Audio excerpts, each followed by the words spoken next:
It's very common these days for people to talk about boundaries.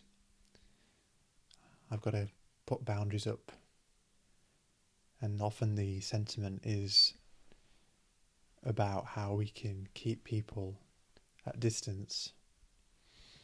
And it doesn't work for a lot of people, and many people get more and more frustrated by the fact that others keep crossing their boundaries, and many people feel they have to assert their boundaries to others to make it to create some kind of agreement or some kind of stage by which the communication must flow.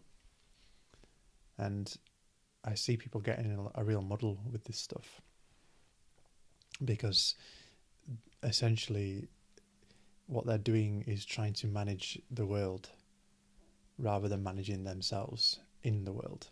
And so they end up inevitably coming up against challenges because they're always trying to get it their way to suit their preferences, rather than looking at perhaps where their own sensitivities are a bit imbalanced.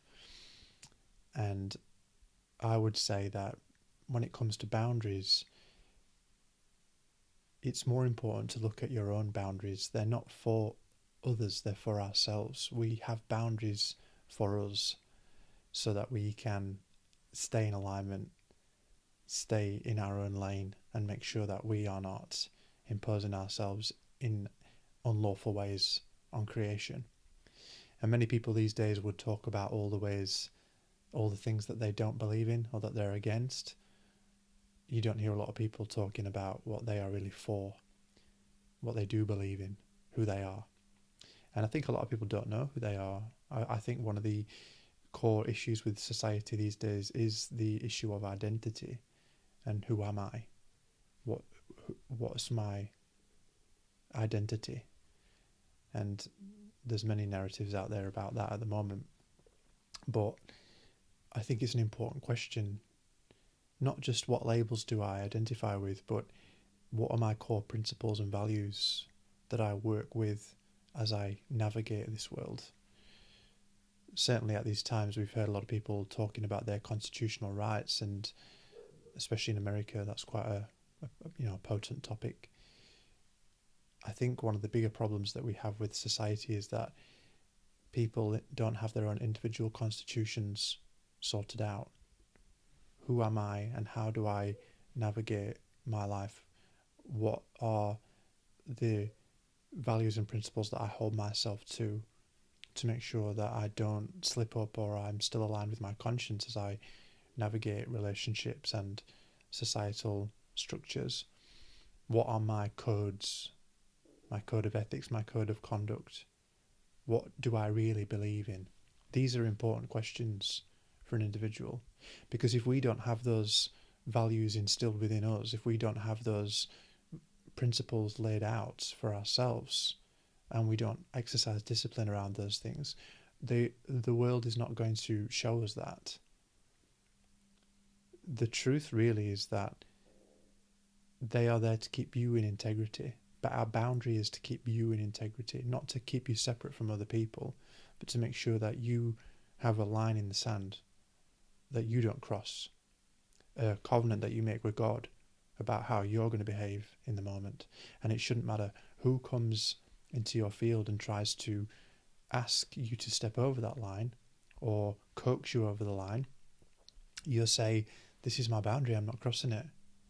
But we are very susceptible to flattery, lust, temptation, all these things, and it's very easy for us to step over, especially when it's someone close to us that wants us to do something that potentially goes against our higher knowing, our conscience. We are easily led by those we are close to because we don't want to upset them, through fear of abandonment, through fear of not being seen or being alone. Again, all related to our identity. But again, these boundaries should be there to keep you in integrity, not keep other people out. If someone comes to me and says, I want you to do this, it shouldn't matter who they are. The point is, I've made a covenant, an agreement with God, and that trumps everything. My agreements with God trump everything. So it's easy to say, why do I keep attracting narcissists? I've got to put a boundary up to stop them coming in. it's not so easy to look at why I have a porous boundary in the first place around how I'm relating to life, how I'm showing up in my own experience, and why I'm open to these things. Because the truth is, at the end of the day, another person can only cross us to the extent that we cross ourselves. So where are we crossing ourselves? Where are we going outside our own higher knowing, our own conscience? Where are we sacrificing our own level of integrity for comfort, for attention, for desire? These are the more important questions, because when we resolve those, we don't have to micromanage and manipulate the external world to get it our way, because the world is going to be a reflection of the virtue and integrity that we hold within our own being. If we maintain conscience, the world is going to show us that. Whatever we're doing as a path towards separation, keeping the world out, keeping the world separate, is not going to work long term, because whatever you avoid will keep pushing. That's just how nature works. Where you push, you're creating a charge in the opposite direction.